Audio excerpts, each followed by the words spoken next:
Welcome back to the channel.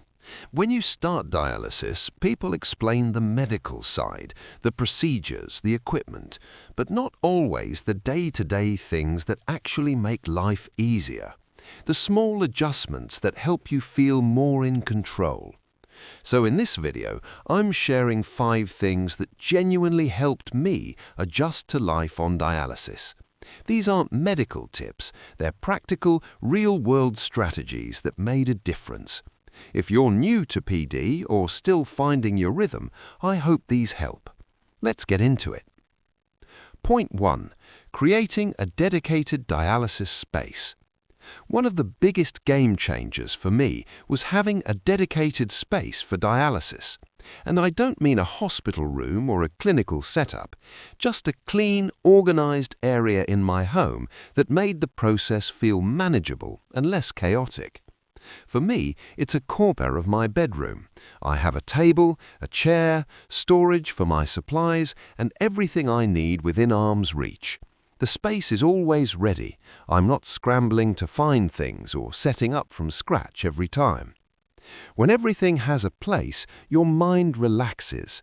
You're not adding unnecessary stress to an already structured routine. You walk into that space and your brain knows, okay, this is dialysis time. It creates a sense of control. If you're just starting out, carve out that space early. It doesn't have to be big, it just needs to be yours, organized and functional. Point 2. Routine over perfection.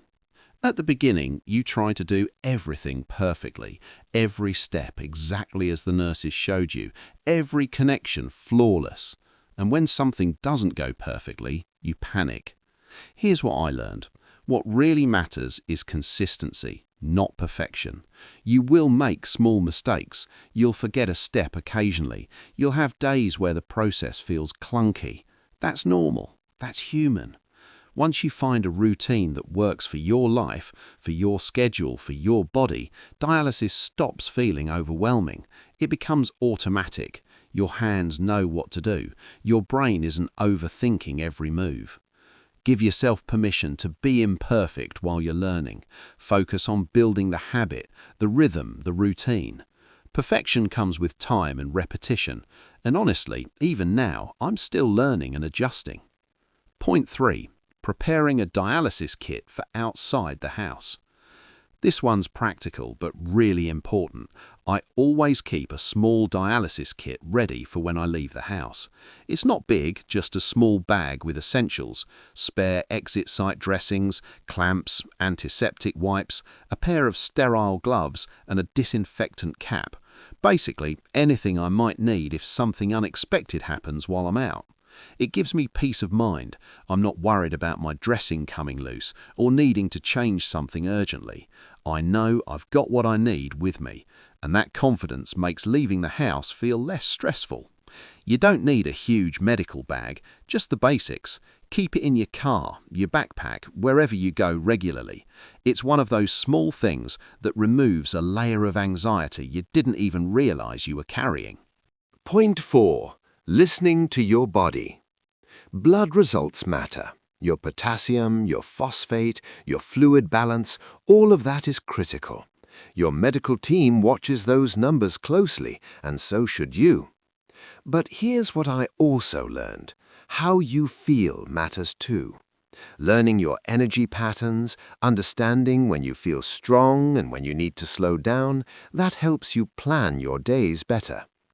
For me, mornings are usually my best time. I've disconnected, I've done my exit site care, and I feel ready. By late afternoon, I might feel a bit slower, so I plan accordingly. I do more demanding tasks in the morning. I rest or do lighter activities later. Your body will tell you things your blood results won't. Listen to it. Don't push through exhaustion just because you think you should. Rest when you need to. Move when you can. Find your rhythm.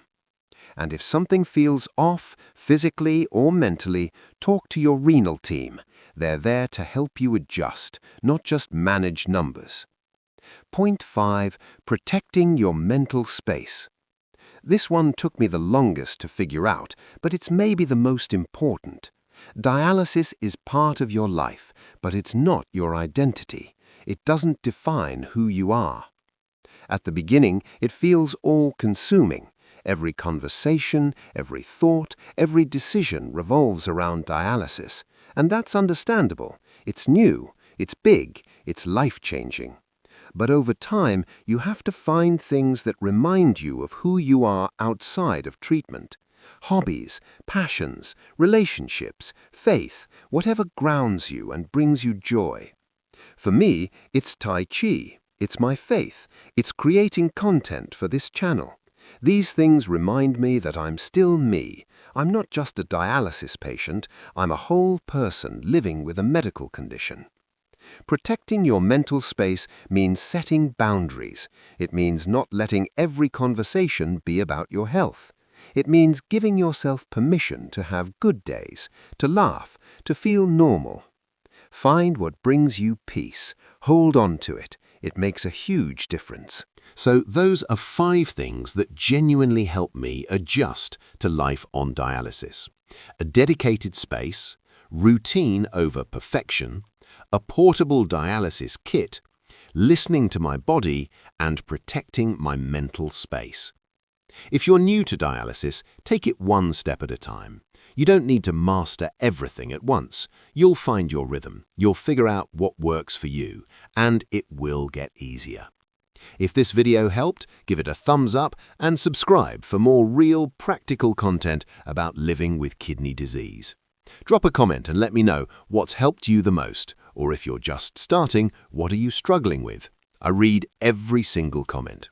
Thanks so much for being here, and remember, Jesus loves you, and so do I. See you in the next episode.